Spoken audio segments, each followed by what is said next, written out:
Hello everyone, 26 सितंबर 2024 गुरुवार का दिन आप सबों का स्वागत। इक्विटी अपडेट की इस वीडियो में हम लोग बात करेंगे आज आईपीओ में KRN heat exchanger and refrigeration limited के डिटेल्स के बारे में। किस आईपीओ में ओवरऑल हमें पैसे लगानी चाहिए या नहीं लगानी चाहिए, इसका एक डिसीजन हम लोग बना पाए। हम लोग फैक्ट्स की बात करेंगे ऑब्वियसली, उसके बेसिस पे आप अपने डिसीजन मेकिंग को पक्का कीजिएगा कि आपको ये आईपीओ में पैसा लगाना चाहिए या नहीं। इसके अलावे कुछ और भी न्यूज़ पॉइंट्स के बारे में डिस्कशन हमें करना है। तो सबसे पहले वर्ल्ड मार्केट की अगर हम लोग बात करें तो वर्ल्ड मार्केट जो है रेट कट के बाद में जो गेन मिलना था एक्चुअल में, उसके बाद से मार्केट जो है ऑलमोस्ट फ्लैट लेवल पे ट्रेड करते हुए नजर आया है। वर्ल्ड मार्केट में अगर यूएस मार्केट की बात करें तो नास्डैक जो है almost flat closing Nasdaq and S&P 500 की देखने को मिल रही है। इंडियन मार्केट की अगर हम बात करें तो इंडियन मार्केट में भी फ्लैट टेरिटरी देखने को मिल रहा है। निफ्टी 50 मात्र 0.25% के गेन के साथ में क्लोज हुआ है। बैंक निफ्टी भी 0.25% की गेन के साथ में क्लोज हुआ है। निफ्टी अपने ऑल टाइम हाई के आसपास में चल रहा है। 26,000 के लेवल्स के ऊपर में जाके इसने क्लोजिंग दी है। मिड कैप इंडेक्स में अगर आप देखें तो थोड़ी बहुत प्रॉफिट बुकिंग देखने को मिली है। 0.63% जो है profit booking mid cap index में देखने को मिली, और स्मॉल कैप में अगर आप देखें तो 0.42% की मंदी के साथ में ये क्लोज हुआ है। Auto sector, IT, FMCG, PSU banks, ये सारे जो हैं ये मार्केट के लैगार्ड रहे हैं जिन्होंने नेगेटिव परफॉर्मेंस दिया है कल के मार्केट में। इसके अलावा अगर हम देखें तो pharma, financial services, metal and energy जो है इन्होंने पॉजिटिव परफॉर्मेंस दिया है कल के मार्केट में। वर्ल्ड मार्केट की अगर हम बात करें तो एक्सिस बैंक का जो एडीआर है वो 1.76% अप दिख रहा है, तो उसका देखते हैं आज के मार्केट में पॉजिटिव इम्पैक्ट देखने को मिलना चाहिए। गिफ्ट निफ्टी के भी आज के जो इंडिकेशंस हैं वो ये बता रहे हैं कि मार्केट जो है गैप अप ओपनिंग हो सकती है। 60 पॉइंट्स के अराउंड जो है गैप अप ओपनिंग हमें देखने को मिल सकती है। डाउ जोन्स फ्यूचर भी जो है वो इंडिकेट कर रहा है कि यूएस का जो मार्केट है almost flat level with positive bias होना चाहिए। इसके अलावा शेयर में अगर हम लोग बात करें तो ईज़ माई ट्रिप शेयर जो है कल उससे रिलेटेड एक न्यूज़ आ रही थी। कल के मार्केट में वो 20% टूटा है। ईज़ माई ट्रिप की अगर हम लोग बात करें तो इसका एक बार क्विक एनालिसिस हम लोग कर लेते हैं। इसका मार्केट कैप 6,000 करोड़ की ये कंपनी है। 3 साल पहले इसका मार्केट कैप 2,200 करोड़ के आसपास का था। ये अभी 34 रुपये के प्राइस पे ट्रेड कर रही है। इसका near about all time high जो है 54 रुपीज़ का है। पी के हिसाब से अगर हम लोग देखें तो ये 30 के पी पे लगभग ट्रेड कर रहा है, जबकि इंडस्ट्री पी अगर आप देखें तो 93 का है। तो पी वाइज तो ये वैसे चीपर है। बुक वैल्यू 3 रुपये 60 पैसे का है। डिविडेंड यील्ड भी इसका 0.29% का है। ROC ROE के लेवल्स अगर आप देखें तो ये इंप्रेसिव वैसे देखने को मिलते हैं। 43% से ज़्यादा का ROE है। 32% के आसपास का ROE है। सेल्स ग्रोथ भी अगर आप देखें तो ये इंप्रेसिव है। 51.5% का है सेल्स ग्रोथ, जो 3 साल का एवरेज 51.5% का है। 5 साल के एवरेज की बात करें सेल्स ग्रोथ की तो 36.6% का है। डेट फ्री कंपनी है। तो ओवरऑल क्विक एनालिसिस से ये हमें देखने को मिल रहा है कि इसमें ट्रिप में डेट पैरामीटर वाइज कोई अलग से डिफिशियंसी नहीं दिख रही, लेकिन एक मेजर न्यूज़ जो इसको डुबाने के लिए काफ़ी रहा है वो ये रहा कि इसके जो प्रोमोटर हैं उन्होंने 14% जो अपना स्टेक है उन्होंने ऑफलोड किया है, उन्होंने सेलिंग की है।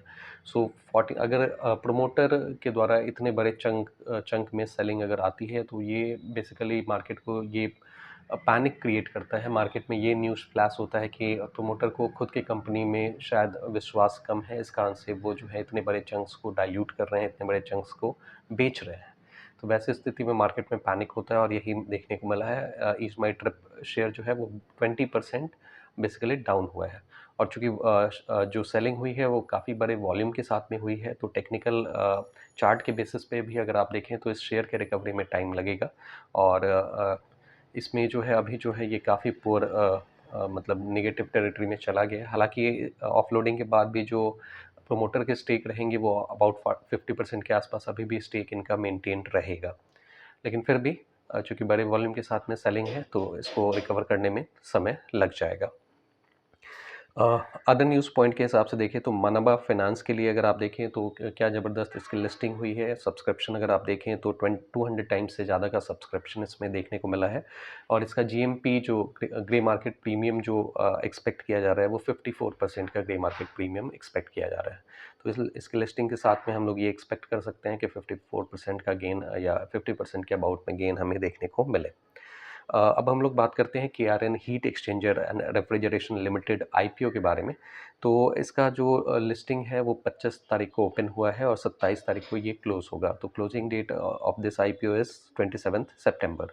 लॉट साइज़ अगर बात करें तो 65 शेयर्स का एक लॉट है यहाँ पे, और एक लॉट इसका जो कट ऑफ प्राइस है वो 220 रुपीज़ का है। दो प्राइस बैंड अगर आप देखें तो 209 से 220 रुपए का है।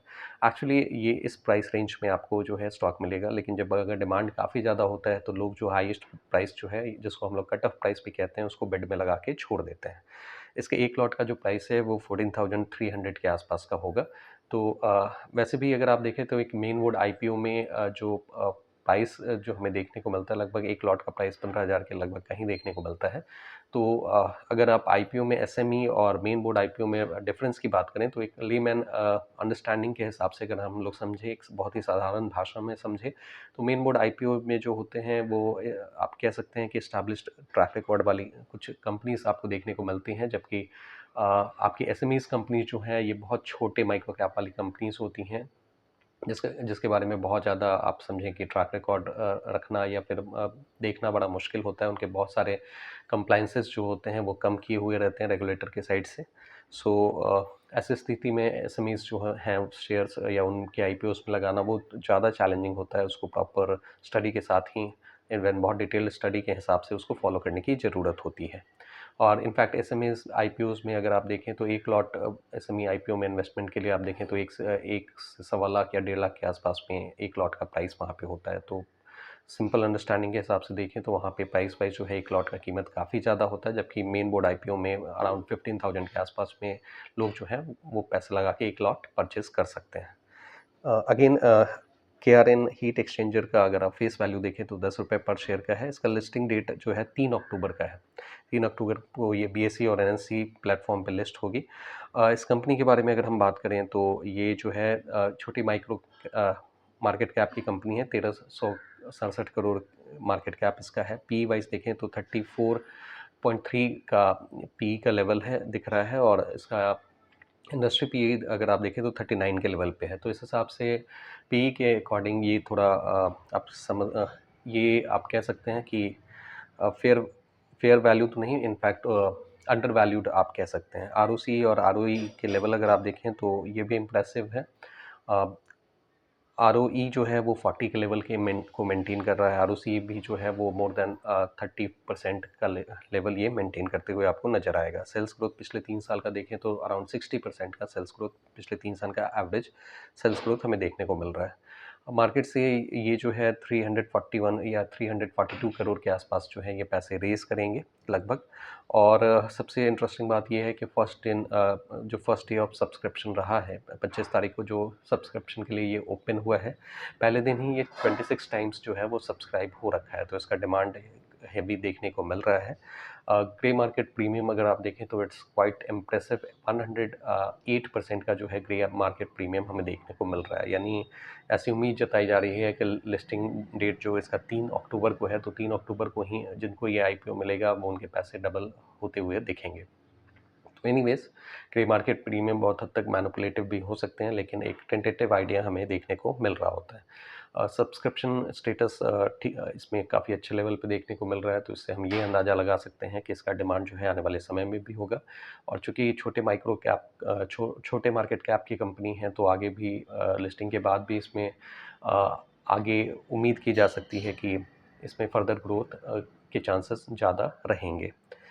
एनीवेज, हीट एक्सचेंजर और रेफ्रिजरेशन से रिलेटेड जो है बेस जो है वो बढ़ रहा है, और कंपनी जो है ये पैसे रेज कर रही है ताकि राजस्थान साइड में कुछ प्लांट्स में जो है ये इन्वेस्ट कर पाए। तो इस हिसाब से जो है ये अट्रैक्टिव दिख रहा है। सो IPO के हिसाब से आप अपना डिसीजन ले सकते हैं। ये फिलहाल डेटा पॉइंट्स के हिसाब से हम लोग बात कर रहे थे। अगेन, ये कोई इन्फ्लुएंस नहीं है, जस्ट एक स्टडी के हिसाब से इन चीज़ों को हम लोग देख रहे थे। कोई भी बाइंग या सेलिंग डिसीजन आप अपने पर्सनल फाइनेंशियल एडवाइजर से पूछ के ही लेंगे। सो आज के हिसाब से हम लोग यहीं पे क्लोज़ करते हैं। अगर आपको लगता है इस वीडियो से कुछ भी वैल्यू मिला है तो आप इस वीडियो को लाइक करें, इस चैनल को सब्सक्राइब करें। अगर आपके कुछ क्वेरीज़ हैं तो नीचे कमेंट बॉक्स में ज़रूर मेंशन करें। Thank you for your participation.